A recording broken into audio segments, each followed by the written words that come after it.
ಈಗ ನೀವು ನಮ್ಮ ಪರವಾಗಿ ಮಾತಾಡ್ತೀವಿ ಅಂತಾರೆ, ಹಾಲಿನ ದರ ಹೆಚ್ಚು ಮಾಡ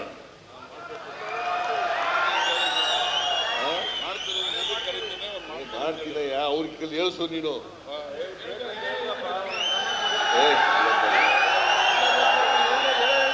ಇಡೀ ರಾಜ್ಯದ ಜನ ಹೇಳಬೇಕು.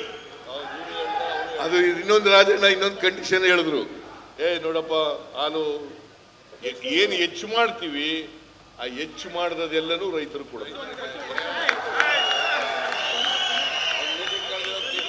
ಮೀಟಿಂಗ್ ಕರಿತೀನಿ, ಮೀಟಿಂಗ್ KMF ಮೀಟಿಂಗ್ ಕರಿತೀನಿ, ಎಲ್ಲ ಅಧ್ಯಕ್ಷರುಗಳನ್ನು ಕರೆಯೋಣ, ತೀರ್ಮಾನ ಮಾಡೋಣ.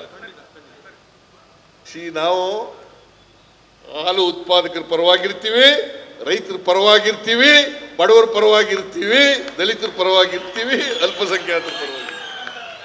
ಇದ್ರ ಬಗ್ಗೆ ರಾಜಿನೇ ಇಲ್ಲ, ಇದರಲ್ಲಿ ರಾಜಿನೇ ಇಲ್ಲ. ಎಷ್ಟು ಸುಳ್ಳು ಹೇಳಿ,